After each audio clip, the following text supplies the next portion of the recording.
I knew a guy, and he was an unbelievably disciplined guy at work. A big reason why he was so disciplined was because he was unbelievably conscientious about his time. He knew that if he was able to track his time at work, he was able to have better outcomes in his leadership. And so he was anal about exactly when he had his meetings, how much money he spent on each employee, and how much every employee was producing. He was really conscientious about everybody's tasks, and everybody, the whole organization, from him to his employee, the newest one he just hired, everybody was buttoned up. Discipline and organization was the name of the game at work. And then he got home, and he didn't work out for like 4 straight months. And he was on his phone every single day at the kitchen table with his family right there. And there were days when his wife would tell him that he was more like a roommate than he was like a husband. He was the kind of guy who I would say is not lazy at all. Like, he's not lazy. In fact, he was one of the most disciplined people that I'd ever met. But the truth was that it was in one sphere, not another. And you might know someone just like that. In fact, you might be just like that. You might be a guy just like that. You might be a girl just like that. Well, the truth is, I was just like that, because that was me.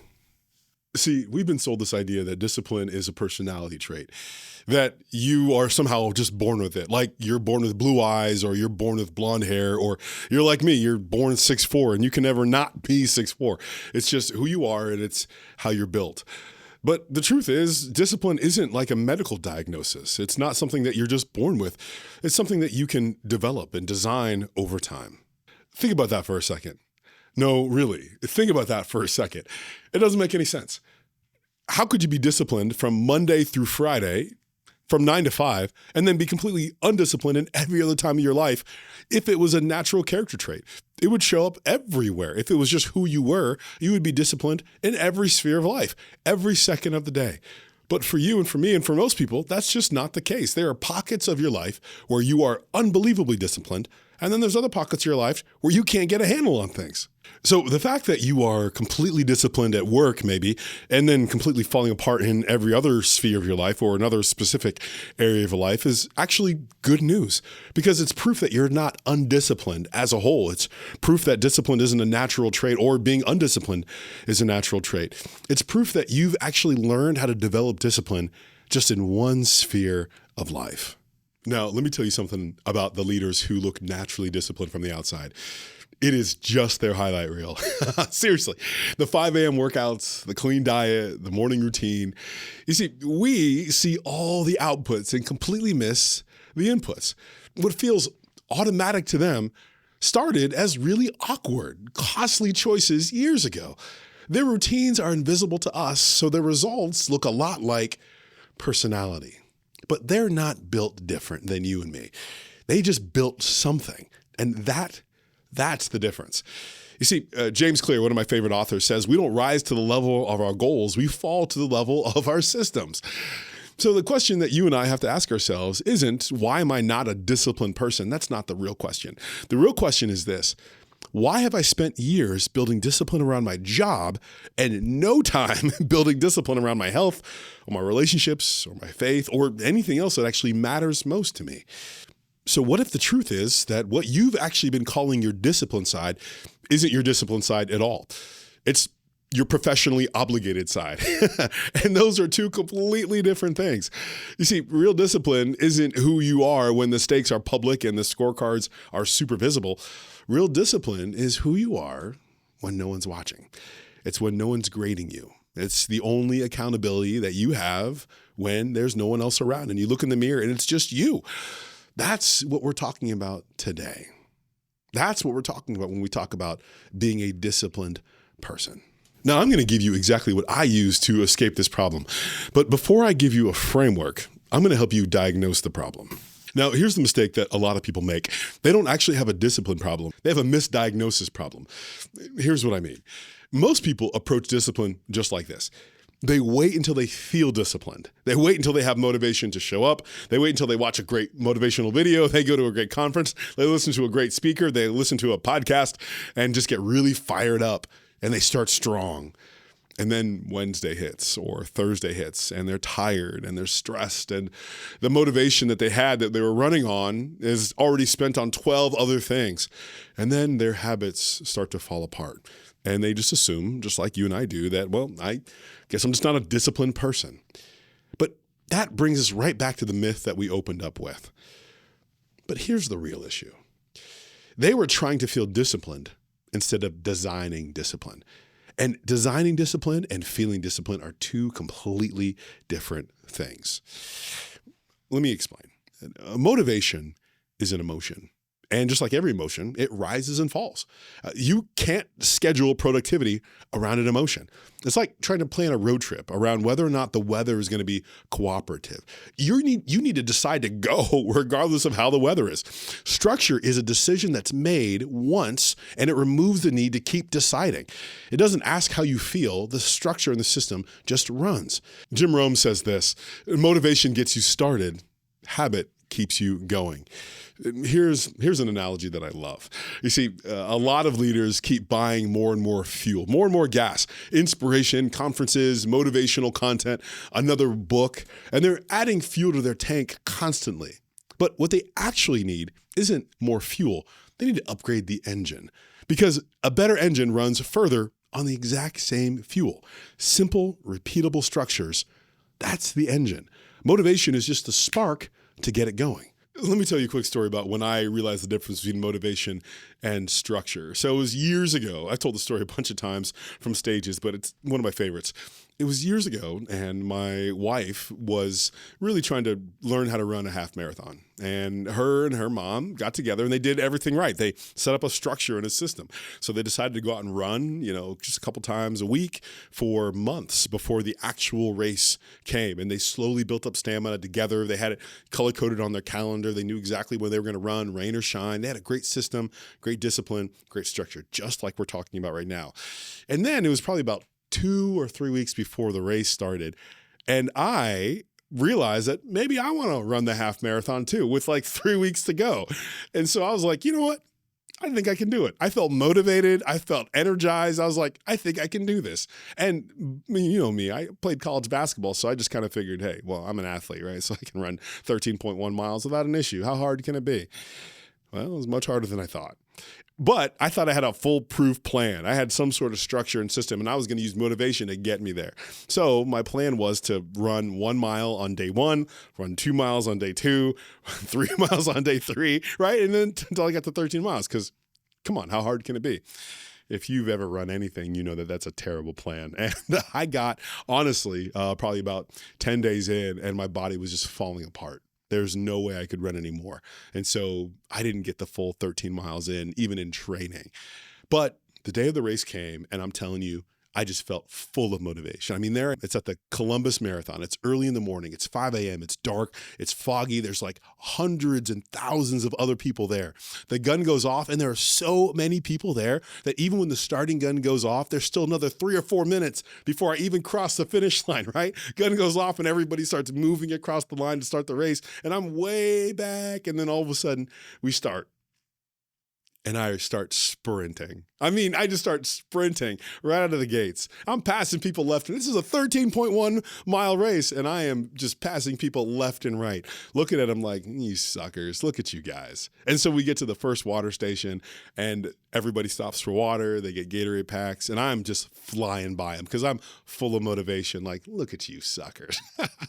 I am going to win this thing. And I'm running as fast as I possibly can, like an idiot. Full of motivation, full of energy, no plan, no structure.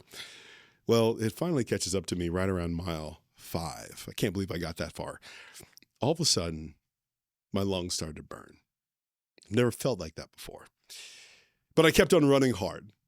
And then all of a sudden, my thigh and my side started to hurt, like really bad. It was really painful. And then I just kept on running. And then right around mile 7, all of a sudden the pain was just unbelievable. It went all the way from my lungs to my thigh to my knees and then just exploded out of my toes. It was so painful. I could barely walk. But I'm going to keep on going because I am motivated. And I'm limping and I'm groaning, but I'm still trying to make it happen. And it's right at mile 11 when I realized how bad things were. I was running as fast as I possibly could. I had 2 more miles to go. I'd run the whole race without any water, without any Gatorade, without any plan. And then suddenly, to my right, I remember this super clearly, to my right, I get passed like a blur. There's a woman that just runs right past me. She goes so fast past me. And I look over and I'm like, oh my gosh. But here's the thing. The woman, she was in her mid-50s. She had a fanny pack on. And she wasn't running. She was power walking. That's how fast I was going. I was going so slow that she was power walking and just going straight by me. It was unbelievable. I was going so slow and she was going so fast in comparison to how slow I was going. She was just flying right by me. And that was the moment that I realized that I was done, that I had no more motivation left. I was demoralized. I was ready to quit. I didn't care if I was 2 miles from the end of the race. I didn't care if there was hundreds of people watching me. I didn't care about anything. I just wanted it to be done. And that was the moment that I realized that my wife's strategy was the right strategy. If you're going to do something difficult, if you're going to do something hard, you can't rest on motivation, because at some point your motivation is going to give out. And the only thing that's going to come to save you is the discipline and the structure that you've put in place before you felt motivated. Let that sink in. The more decisions you make, the worse you get at it. That's wild. Now, here's the thing. Obama famously wore the same 2 color suits his entire presidency, navy and gray. That's it. Except for that one day where he wore like a light brown suit and just caused a massive scandal. But when people asked him why, he said he had a lot of decisions to make and he was trying to get rid of the small, unimportant choices so he can save the energy for the big decisions that actually mattered. Elon Musk does the same thing. So does Mark Zuckerberg. Now, most of us don't have their logic, or most of us don't have their staff, but we can apply their logic. Every system you build is a decision that you've already made, which means your willpower doesn't have to even show up in that moment. Your willpower has already been spent building the system in advance. Derek Silvers says this. He says, willpower is for people who haven't yet decided what they actually want. I love that. That's the whole argument in just one sentence. If you're relying on willpower, that means you haven't yet even made the real decision. You've made a wish. And we might even call it a desire. But I want to help you go from desire to default. I want to give you a simple ladder here. 3 levels. Most people live at level 1. Let me start there. Level 1 is desire. You say, I want to be healthier. I want to be more focused. I want to be more present with my family. Those are fantastic desires. But you know, and I know, that desire alone doesn't produce behavior. It produces guilt when the behavior doesn't actually happen. Then people move on to level 2. Level 2 is default. This is where your environment and your rhythms make the desired behavior automatic. You don't decide to exercise today. You've actually blocked out time 3 months ago, and the schedule just runs.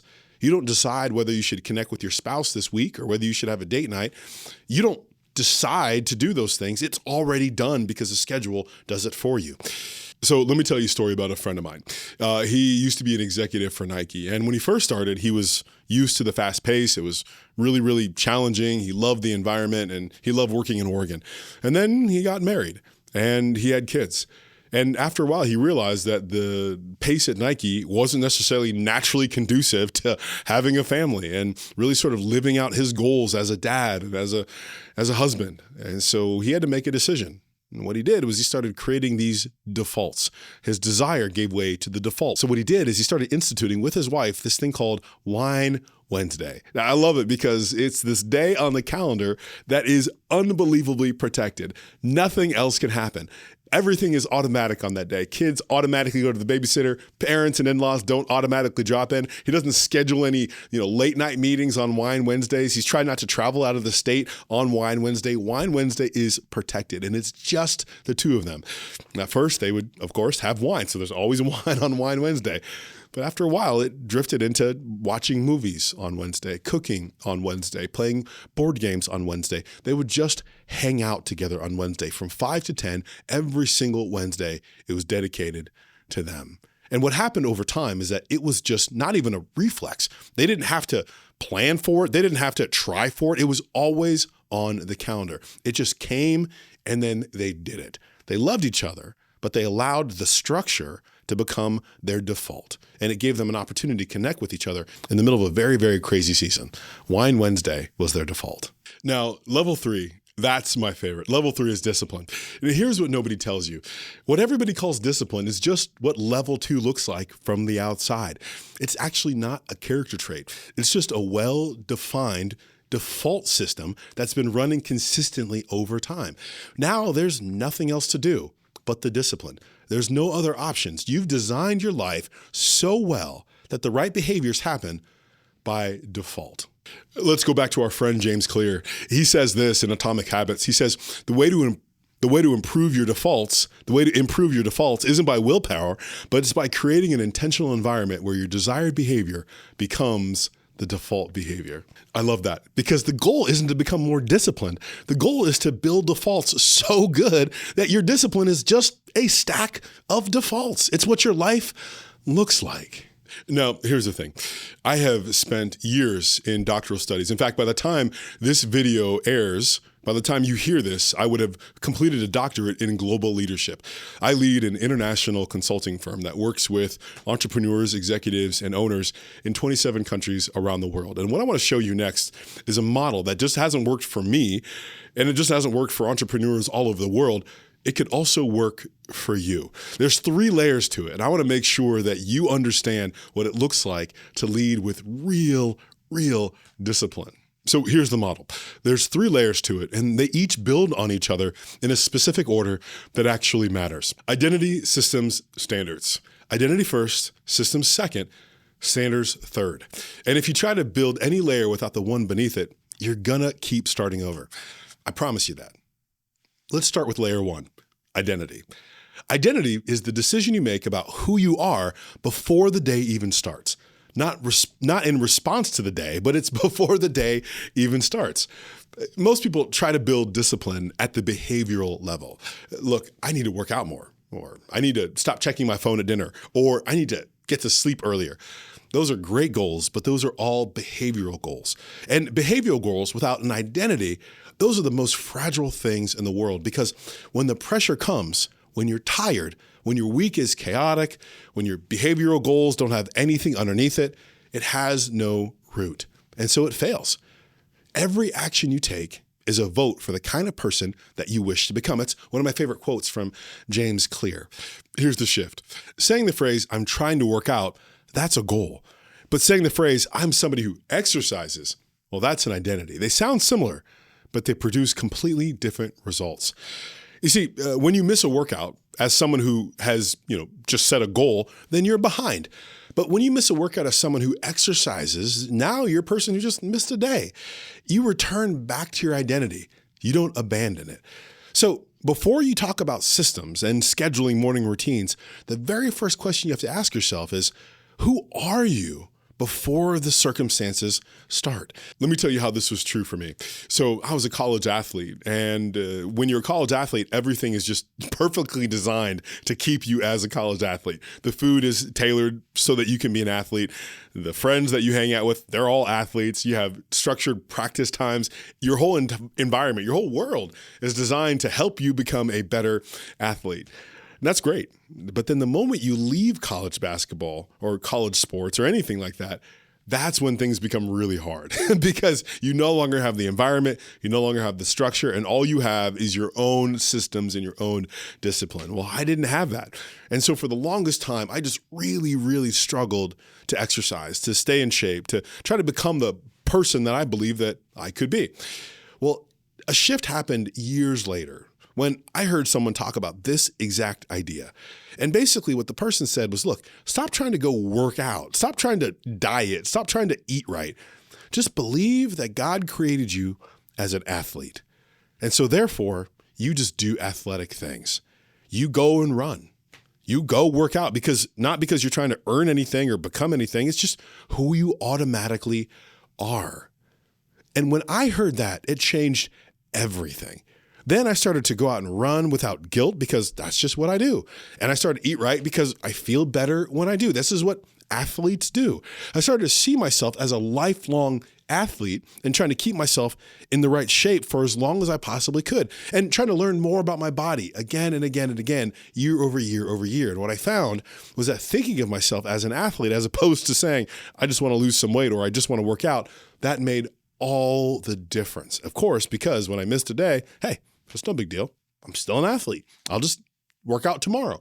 And it was much, much easier to keep a routine and much, much easier to keep a schedule because it was part of who I was and not what I was trying to do. Layer 2 is systems. Now, once you know who you are, you can build the structures and the systems to make showing up as that person frictionless. That's all a system is. It's not a productivity hack. It's not an operational system of your identity. It's an expression of your identity.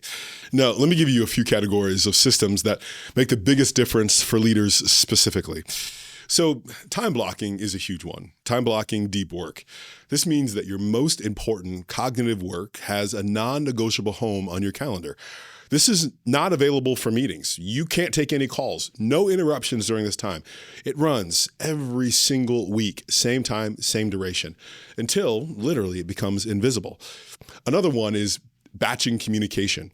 Email and Slack are not good systems to run on. They are open loops that fragment your attention all day long. If you live in your inbox, if you live in your email, that's not good.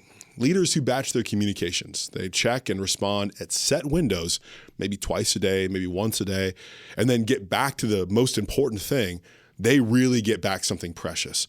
Deep work time that was previously chopped into unusable pieces now becomes time that they actually can use to think. You don't need more time. You just need to decide. That is one of my favorite quotes from Seth Godin. You don't need more time. You just need to decide. Here's another one. Pre-deciding your week. I love this one. There's a difference between scheduling a week and pre-deciding your week. Scheduling is all logistical. Pre-deciding is intentional. It means on Sunday evening, before the week's noise begins, you've already set your priorities and they're immovable. They're the things that cannot change. And then everything else gets delegated around that. So this means that you already know the priorities that are immovable. You know the things that you'll delegate. You know the categories that every interruption falls into. You understand how your week is going to unfold literally before you even start this week. I know a leader that does that. She spends 20 minutes every Sunday. And she calls this, I love this, her runway. By Monday morning, by the time she already wakes up, she already has made 40 plus decisions before the day even starts. The week runs on rails, not because she's better than everybody else, not because she's better than you, but because she's designed it that way.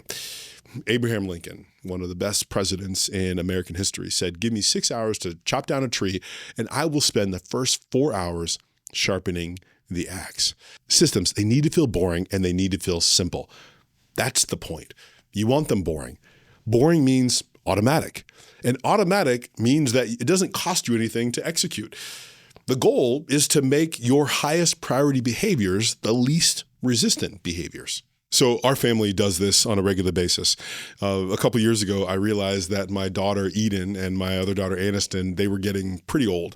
They're 10 and 13. And if you do the math, my 13-year-old, she's about 3 years away from spending less and less time at home. As soon as she gets her car, as soon as she learns to drive, she is gone. And I'm going to see her less than I've ever seen her in my life. So I get really 3 years with her and 5, 6 years with my other daughter until they're kind of just gone.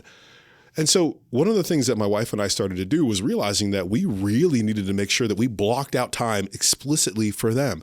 And so every day I have dinner ready on the table at 6 o'clock.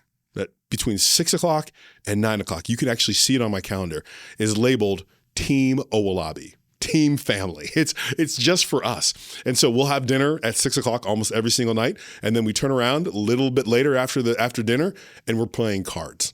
Every night. And sometimes we love playing cards. Sometimes we'd rather just go to bed. But we're playing cards every single night because I know that it's a great way for us to connect. It's a great habit that we have. And it's something we go back to again and again and again.